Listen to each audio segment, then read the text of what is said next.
இங்க நீங்க தான் இப்படின்னா அங்க அவங்க யாரு? உங்க சீக்ரெட் ஓனர். அவங்க உங்களுக்கும் மேல மாண்புமிகு திரு மோடிஜி அவர்களே,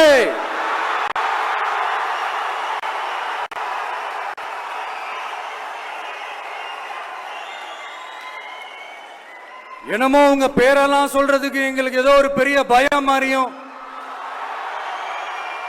அப்படி ஒரு விஷயத்த சொல்லிடுறது. பேரை சொல்லணும், பேரை சொல்லணும், பேரை நான் ஒரு படத்துல சொல்லுவேனே, லியோவை பார்க்கணும், லியோவை பார்க்கணும், லியோவை பார்க்கணும்.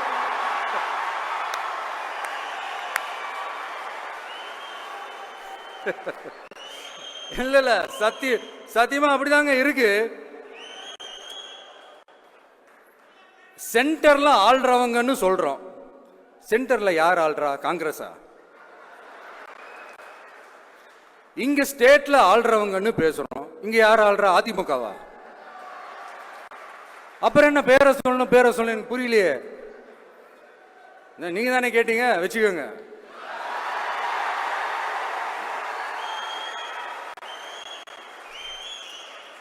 ஓட்டுக்காக காங்கிரஸ் கூட தேர்தல் கூட்டணி, கொள்ளையடிக்கிறதுக்காக உங்களோட, அதாவது பாஜகவோட மறைமுக அரசியல் கூட்டணி,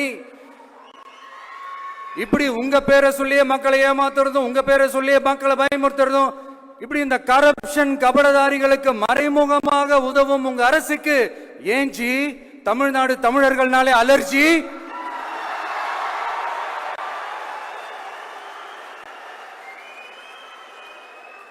தமிழ்நாட்டிலிருந்து வர ஜிஎஸ்டியே கரெக்டா வாங்கிக்கிறீங்க, ஆனா தமிழ்நாட்டுக்கு பட்ஜெட்ல நிதி ஒதுக்க மாட்டேங்கிறீங்க. நீங்க படிக்கிற நம்ம பிள்ளைங்களோட படிப்புக்கு நிதி ஒதுக்க மாட்டேங்கிறீங்க, ஆனா மும்மொழி கொள்கையை திணிக்கிறீங்க.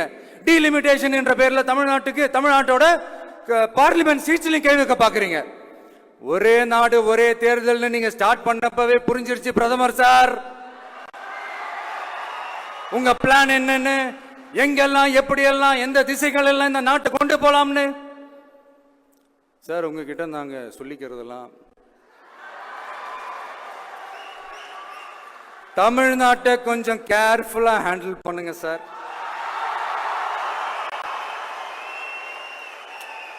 ஏன்னா தமிழ்நாடு பல பேருக்கு தண்ணி காட்டின ஸ்டேட் சார், பல பேருக்கு தண்ணி காட்டின ஸ்டேட் சார். பார்த்து சார், பார்த்து செய்யுங்க சார், மறந்துடுமே. ரெண்டு விஷயத்தை பார்ப்பாங்க. இப்ப நாங்க கால் கடக்க மீனவர்கள் அழைத்து கொண்டு வந்து வாரம் டெல்லியில வேலை செஞ்சுட்டு இருக்கோம். நேற்று ட்ரெயின் விடுறோம்.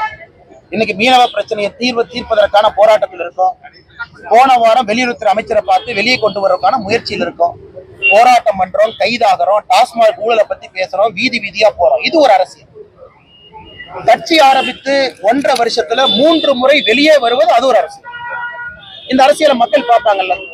கட்சி ஆரம்பிச்சு எத்தனை முறை வெளியே வந்தீங்க, எத்தனை முறை ஏசி காரை தாண்டி வெளியே வந்தீங்க, எத்தனை முறை மண்டபத்துல மீட்டிங் போட்டீங்க. அதனால சகோதரர் விஜயாக இருக்கட்டும், யாராக இருந்தாலும் பேசுவதற்கு உரிமை இருக்கு. ஆனா களத்துல மக்கள் யாருக்கு யார் எதிரின்னு ஒரு ஓட்டர் முடிவு பண்றாங்க, ஒரு வாக்காளர் முடிவு பண்றாங்க, ஒரு தமிழ் சொந்தம் முடிவு பண்றாங்க. எப்படி முடிவு பண்றாங்க? உங்களுடைய தொலைக்காட்சியில எல்லா கட்சியும் பாக்குறாங்க. வீரவசனம் மட்டும் பேசுறாங்களா, வாய்ச்சவடால் விடுறாங்களா, சினிமா டைலாக் பேசுறாங்களா, இது ஒரு கட்சி. களத்துல வேலை செய்யறாங்களா, பிரச்சனைக்கு தீர்வு கொடுக்கறாங்களா, மக்களோடு மக்களா நிக்கிறாங்களா, இது ஒரு கட்சி. அதனால யாரையும் இந்த நேரத்தில் நான் குறை சொல்ல, எல்லாரும் அவங்கவுங்க கருத்தை சொல்லட்டும். நான் சொல்வது கம்பாரிசன். இன்னைக்கு பாரதிய ஜனதா கட்சி திராவிட முன்னேற்ற கழகத்துக்கு எதிரியாக நின்று கொண்டிருக்கின்றோம் என்றால் நாங்க எத்தனை பேர் கைதானோம் கணக்கு போட்டு பாருங்க. தமிழக அரசியல் களத்துல கடந்த 4 ஆண்டுகள்ல அதிகமாக கைது செய்யப்பட்ட தொண்டர்கள் யார்? பாரதிய ஜனதா கட்சி. அதிகமாக முடக்கப்பட்ட கட்சி எது? பாரதிய ஜனதா கட்சி. எத்தனை முறை பாரதிய ஜனதா கட்சி கோர்ட்டுக்கு போய் அனுமதி வாங்கி கூட்டம் நடத்தணும்? பாரதிய ஜனதா கட்சி. பாரதிய ஜனதா கட்சியினுடைய பாரத பிரதமர் நரேந்திர மோடி அவர்கள் வருவதற்கு அனுமதி கொடுக்கல, கோர்ட்டுக்கு போய் அனுமதி வாங்கி கோயம்புத்தூர் கொண்டு. இதெல்லாம் மக்கள் பாக்குறாங்கல்ல.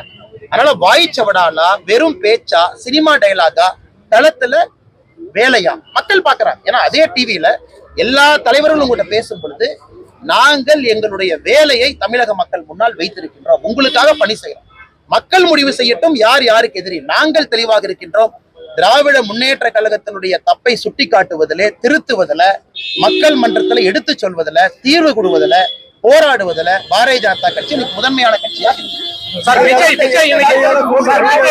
இன்னைக்கு சொல்றாரு, பிரதமர் பத்தி பேசுறாரு.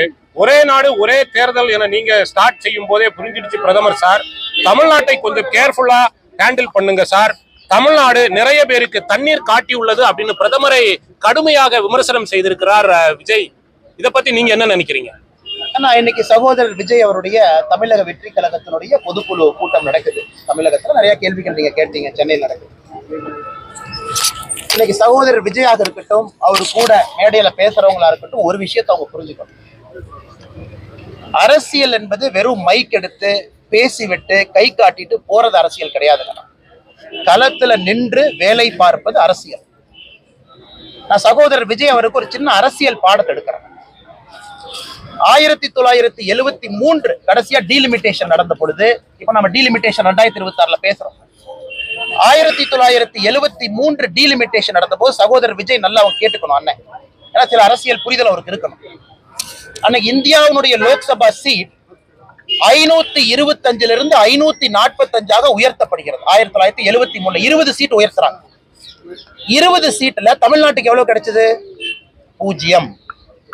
அப்ப 20 சீட்டு உயர்த்தியும் 1973 தமிழ்நாட்டுக்கு ஒரு சீட்டு கூட 73 கிடைக்கல டீலிமிட்டேஷன்ல. சில மாநிலங்களுக்கு 3 சீட் அதிகமாச்சு, சில மாநிலங்களுக்கு 2 சீட் அதிகமாச்சு, சில மாநிலங்களுக்கு 1 சீட் அதிகமாச்சு. அன்னைக்கு ஆட்சியில் இருந்தது யார்? காங்கிரஸ். தமிழ்நாட்டில் ஆட்சியில் இருந்தது யார்? திராவிட முன்னேற்ற கழகம். அம்மையார் இந்திரா காந்தி அவர்கள் கூப்பிட்ட அனைத்து கட்சி கூட்டத்திற்கு தமிழகம் சார்பாக 73 கூட்டத்துக்கு போனது யார்? கலைஞர் கருணாநிதி ஐயா.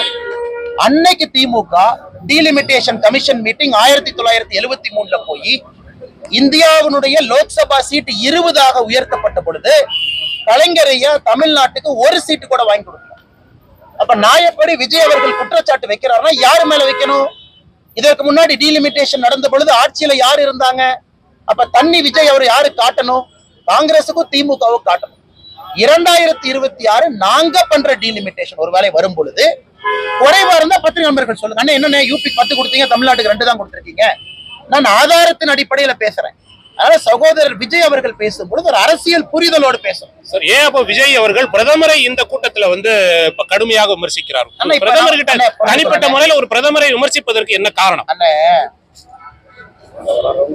அரசியலை பொறுத்த வரைக்கும் ஒரு ரவுடி அடிச்சா தான் இன்னொரு ரவுடிய மக்கள் ரவுடின்னு ஏத்துக்குவாங்க. யார் ரவுடி? படத்துல எல்லாம் சொல்றாங்க. நான் டான் சும்மா இல்ல 10 டான் அடிச்சேன். இன்னைக்கு இவங்க எல்லாமே யாருன்னா அரசியல்ல யாரு சக்தி வாய்ந்தவராக இருக்கிறாங்க அவர்களை பத்தி பேசினா ஒரு மைலேஜ் கிடைக்கும். இன்னைக்கு ராகுல் காந்தி அவரை பத்தி விஜய் அவங்க பேச முடியுமா? பேச முடியாது. விஜய் அவங்க அங்க வந்துட்டு யாரை பத்தி பேச முடியும்? விஜய் அவர்கள் ஒருத்தர் மேல குற்றச்சாட்டு வைக்கிறாங்கன்னா பிரதமர் மேலதான் வைக்க முடியும், ஏன்னா மீடியா வெளிச்சம். அதற்காக பேசுறாரு. ஆதாரத்தின் அடிப்படையில பேசினா நான் பதில் சொல்றேன். 1973 டீலிமிட்டேஷன் சொன்னேன். தமிழ்நாட்டுக்கு நிதி கொடுக்கலையே விஜய் சொல்றாரா? பதில் சொல்றேன் எவ்வளவு நிதி கொடுத்தோம்னு. இது என்னுடைய கடமை. அதனால தொடர்ந்து நான் சொல்லிக் கொண்டிருப்பது. அது மட்டும் இல்ல, இன்னொரு நண்பர் கேள்வி கேட்டீங்கன்னு உங்களை பத்தி எடப்பாடி அவர்கள் டிவிகேல இன்னதோ ஒண்ணு சொன்னாங்க. ஆனா சகோதரர் விஜய் அவர்கள் ஒரு விஷயத்தை உணர்ந்தார். ரெட் ஜெயின் மூவிஸ்க்கு திறப்பு விழா நடத்தினதே சகோதரர் விஜய் தான். குருவி படத்துல சகோதரர் விஜய் அவர்கள் தான் ரெட் ஜெயின் மூவிய தமிழ்நாட்டு மக்களுக்கு அறிமுகப்படுத்தினார். இதான்ப்பா ரெட் ஜெயின் மூவி, முதல் படமே நான் தான். சகோதரர் விஜய் அது மட்டும் இல்ல, ரெட் ஜெயின் மூவி பீஸ்டாக இருக்கட்டும், இன்னொரு படமாக இருக்கட்டும், அதனுடைய ப்ரொடக்ஷன் மட்டுமில்ல டிஸ்ட்ரிபியூஷன் ரெட் ஜெயின் தான் பார்த்துச்சு. நான் ஆதாரத்தின் அடிப்படையில சொல்றேன். யாராச்சும் ஒருத்தர் எங்க மேல குற்றச்சாட்டு வைக்கிறாங்க, பாரதிய ஜனதா கட்சியின் மீது வைக்கிறாங்கன்னா சகோதரர் விஜய் அவர்களும் அவருக்கு கேள்வி கேட்டுக்கணும். ரெட் ஜெயின் படத்தை முதலாக குருவி மூலமாக தமிழ்நாட்டுக்கு அறிமுகம் செஞ்சது யாரு? இன்னைக்கு மீடியா இண்டஸ்ட்ரி எல்லாமே ஒரு தனிப்பட்ட நபருடைய கட்டுப்பாட்டில் இருக்கு, ஆதிக்கத்தில் இருக்குன்னா, உதயநிதி ஸ்டாலின் ஆதிக்கத்தில் இருக்குன்னா, ரெட் ஜெயின் மூவிக்கு தேங்காய் உடைச்சு பூஜை போட்டது யாரு? இன்னைக்கு எல்லாம் மேடையில் ஏறி இன்னைக்கு வாய்க்கிலேயே டிவிக்கேல சில பேர் பேசுறாங்க. டிவிக்கேல சில பேர் பேசுறாங்க, அண்ணாமலை இப்படி அண்ணாமலை அப்படி. ஆனா அவங்களுக்கு நான் பதில் சொல்லணும், தப்பா போயிருந்தேன். இன்னைக்கு டிவிக்கேல ஒருத்தர் திமுக உட்கார்ந்தார், திமுகக்கு வேலை பார்த்தார் லாட்டரி பணத்தை வச்சு. திமுக இருந்து விசிகேக்கு தாவினார் லாட்டரி பணத்தை வச்சு. விசிகேல இருந்து இன்னைக்கு விஜய்க்கு தாவி இருக்கார். அவரோட ஐடியா என்னன்னா தமிழக வெற்றி கழகத்தை லாட்டரி விற்பனை கழகமா மாத்தணுங்கிறது அவர் ஐடியா. இந்த தமிழக வெற்றி கழகங்கிற பேர் சரியில்லை, இதை லாட்டரி விற்பனை கழகமா மாத்திட்டோம்னா நல்லா இருக்குங்கிறக்காக இன்னைக்கு விஜயோட போய் இணைஞ்சிருக்காரு. இன்னைக்கு அவங்க என்னைய பத்தி குறை சொல்றாங்க. தமிழ்நாட்டுல ஊழலை உடைத்து பேசுவதில் நம்பர் 1 பாரதிய ஜனதா கட்சி, மக்கள் மன்றத்துல இருப்பது பாரதிய ஜனதா கட்சி, பிரச்சனைகள்ல மாட்டி இருப்பது பாரதிய ஜனதா கட்சி, ஆளுங்கட்சியினுடைய வழக்கு அவதூற பேச்சுக்கள். அதனால எங்களைய பார்த்து யாராவது டிஎம்கேக்கு ஆதரவா நாங்க செயல்படுறோம்னா நீங்க யோசிச்சுங்க அவங்க பேச்சு எப்படிப்பட்ட பேச்சு. கடந்த உங்க தலைவரையே இவ்வளவு பெரிய விமர்சனமாக்கி விஜய்க்கு நீங்க என்ன சொல்ல விரும்புறீங்க சார்? கடந்த 2 நாவடக்கம் கூட EPS